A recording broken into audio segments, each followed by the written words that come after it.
Chapter 9 Part B. Before I could leave the room in my turn, Ms. Rachel, always considerate to the old servant who had been in the house when she was born, stopped me. "Look, Gabriel," she said, and flashed the jewel before my eyes in a ray of sunlight that poured through the window. Lord bless us, it was a diamond. As large, or nearly, as a plover's egg. The light that streamed from it was like the light of the harvest moon. When you looked down into the stone, you looked into a yellow deep that drew your eyes into it so that they saw nothing else. It seemed unfathomable, this jewel, that you could hold between your finger and thumb, seemed unfathomable as the heavens themselves. We set it in the sun, and then shut the light out of the room, and it shone awfully out of the depths of its own brightness, with a moony gleam, in the dark. No wonder Miss Rachel was fascinated, no wonder her cousins screamed. The diamond laid such a hold on me that I burst out with as large an "oh" as the bouncers themselves. The only one of us who kept his senses was Mr. Godfrey. He put an arm round each of his sisters' waists, and, looking compassionately backwards and forwards between the diamond and me, said, "Carbon Betteridge, mere carbon, my good friend, after all." His object, I suppose, was to instruct me. All he did, however, was to remind me of a dinner. I hobbled off to my army of waiters downstairs. As I went out, Mr. Godfrey said, "Dear old Betteridge, I have the truest regard for him." He was embracing his sisters, and ogling Miss Rachel, while he honored me with a testimony of affection. Something like a stock of love to draw on there. Mr. Franklin was a perfect savage by comparison with him. At the end of half an hour, I presented myself, as directed, in my lady's room.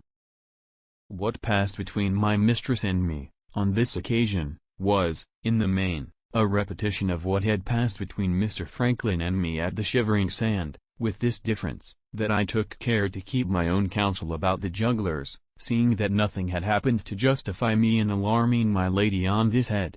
When I received my dismissal, I could see that she took the blackest view possible of the Colonel's motives, and that she was bent on getting the Moonstone out of her daughter's possession at the first opportunity.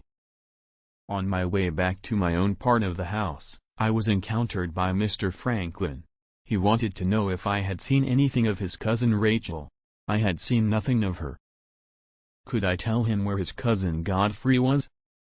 I didn't know, but I began to suspect that cousin Godfrey might not be far away from cousin Rachel. Mr. Franklin's suspicions apparently took the same turn.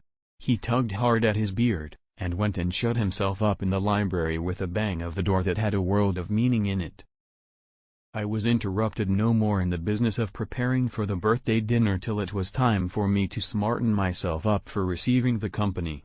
Just as I had got my white waistcoat on, Penelope presented herself at my toilet, on pretense of brushing what little hair I have got left, and improving the tie of my white cravat. My girl was in high spirits, and I saw she had something to say to me. She gave me a kiss on the top of my bald head, and whispered, "News for you, father. Miss Rachel has refused him." "Who's him?" I asked. "The ladies' committee man, father," says Penelope. "A nasty sly fellow. I hate him for trying to supplant Mr. Franklin." If I had had breadth enough, I should certainly have protested against this indecent way of speaking of an eminent philanthropic character. But my daughter happened to be improving the tie of my cravat at that moment, and the whole strength of her feelings found its way into her fingers. I never was more nearly strangled in my life. "I saw him take her away alone into the rose garden," says Penelope. "And I waited behind the holly to see how they came back. They had gone out arm in arm, both laughing. They came back, walking separate, as grave could be, and looking straight away from each other in a manner which there was no mistaking. I never was more delighted, father, in my life. There's one woman in the world who can resist Mr. Godfrey Ablewhite, at any rate, and, if I was a lady, I should be another." Here I should have protested again. But my daughter had got the hairbrush by this time, and the whole strength of her feelings had passed into that. If you are bald, you will understand how she sacrificed me. If you are not, skip this bit, and thank God you have got something in the way of a defense between your hairbrush and your head." Just on the other side of the holly, Penelope went on, Mr. Godfrey came to a standstill. "You prefer," says he, "that I should stop here as if nothing had happened?" Miss Rachel turned on him like lightning. "You have accepted my mother's invitation," she said, "and you are here to meet her guests. Unless you wish to make a scandal in the house, you will remain, of course." She went on a few steps, and then seemed to relent a little. "Let us forget what has passed, Godfrey," she said, "and let us remain cousins still." She gave him her hand. He kissed it, which I should have considered taking a liberty, and then she left him. He waited a little by himself, with his head down, and his heel grinding a hole slowly in the gravel walk. "You never saw a man look more put out in your life. Awkward," he said between his teeth, when he looked up, and went on to the house, "very awkward." If that was his opinion of himself, he was quite right. Awkward enough, I'm sure. "And the end of it is, father, what I told you all along," cries Penelope, finishing me off with a last scarification, the hottest of all. "Mr. Franklin's the man." I got possession of the hairbrush, and opened my lips to administer the reproof which, you will own, my daughter's language and conduct richly deserved. Before I could say a word, the crash of carriage wheels outside struck in, and stopped me. The first of the dinner company had come. Penelope instantly ran off.